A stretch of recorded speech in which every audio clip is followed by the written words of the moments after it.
안녕하세요. 파산관제 홍인필 변호사입니다.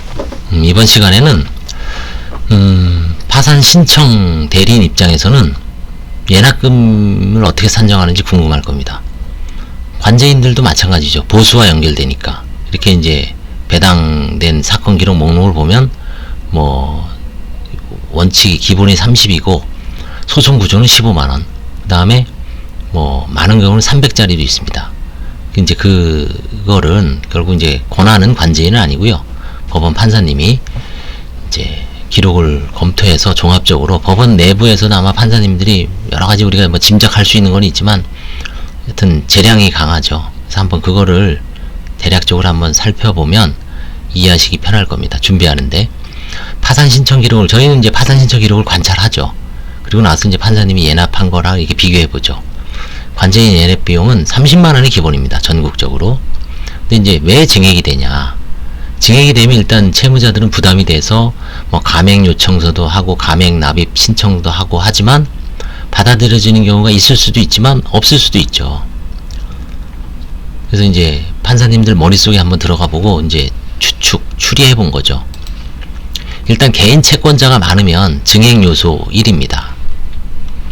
이거는 신청 대리인들도 수임료를 받으실 때 개인 채권자 많으면 뭐 한 명당 얼마씩 뭐 증액 기본 수임료를 뭐 100으로 정해 놓고 채권자 한 명 추가할 때 5만원 뭐 이런 식으로 증액하는 그 분도 있고요.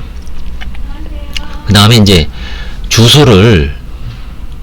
주소가 개인 채권자를 이름을 넣는데 홍길동 주소를 알지 못하거나 휴대전화번호가 있고 주소를 모르을 때 이때는 이제 결국 향후에 사실조회가 예상돼서 절차가 어떻게 됩니까?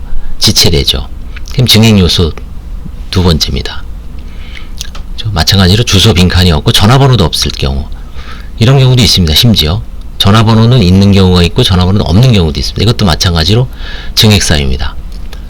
뭐 비유해서 뭐합니다만 고스톱에서 얘기하면 흔들고 쓰리고의 피박입니다. 그야말로 따따블 됩니다. 30 곱하기 4 그쵸? 5 뭐 6도 됩니다. 300만원짜리도 있습니다. 예를 들어서 뭐 채권자가 30명 넘는 경우 그 나름대로 이제 판사님들은 기준이 10명까지는 좀 뭐 5명, 10명, 20명, 30명 뭐 50명, 100명 380명도 있죠. 보니까 500만원이더라고요. 의사 제가 아시는 분. 그 다음에 이제 부채 규모가 큰 경우 수십억에서 100억대 수백억대 부채 규모가 좀 크면은 일단 기본적으로 100만원은 넘는다고 보시면 됩니다.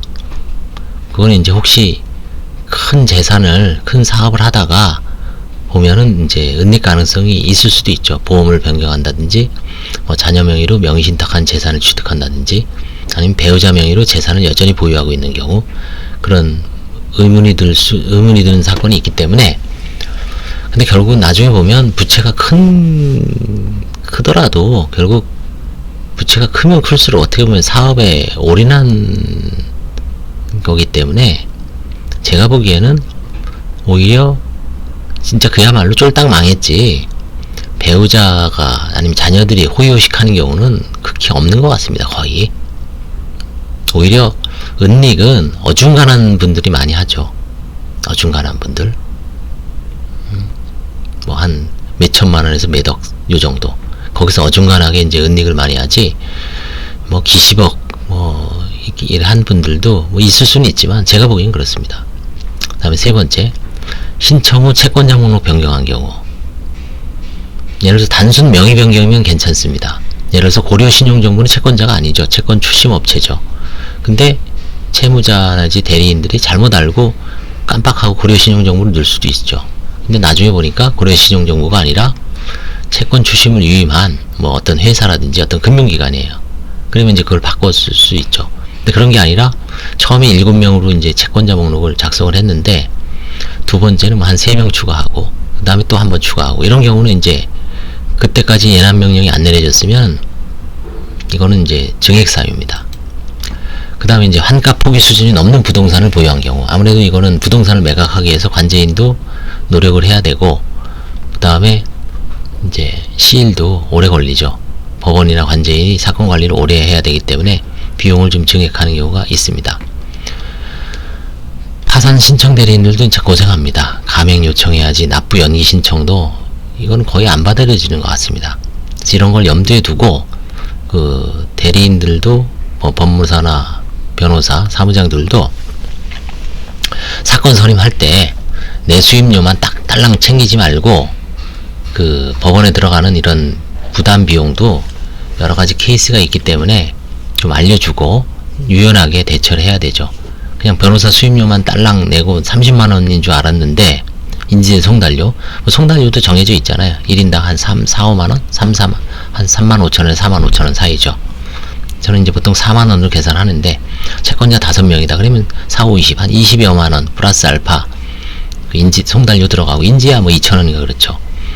나머지는 이제 변호사 수임료, 그렇죠. 사건이 난이도에 따라서 많이 받을 수 있는 거 많이 받아야 되고 그냥 뭐 기본 비용만 받았고 끝날 수 있는 것도 쉽게 끝나는 거 기본 비용 받고 근데 거기서 아까 말씀드린 증액 사유가 있는지 없는지 그래서 이거는 증액 사유에 해당돼서 나중에 그 예상한 30만 원보다 더 나올 수 있다라는 거를 미리 고지해서 예방주사 뭐 대비할 수 있도록 그쵸 나중에 이제 뭐 왜 얘기 안 해줬냐 뒤통수 맞았다 그쵸 이런 원망 섞인 말은 듣지 말아야죠 전문가라면.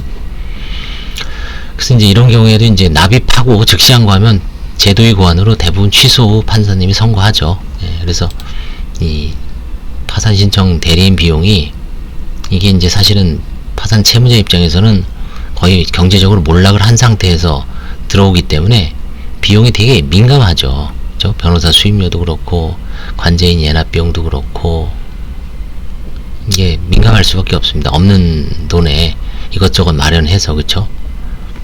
해야 되기 때문에 예, 이런 점을 유념해 두고 한번 잘 상담 시 케어를 하셔야 될 것 같습니다. 감사합니다.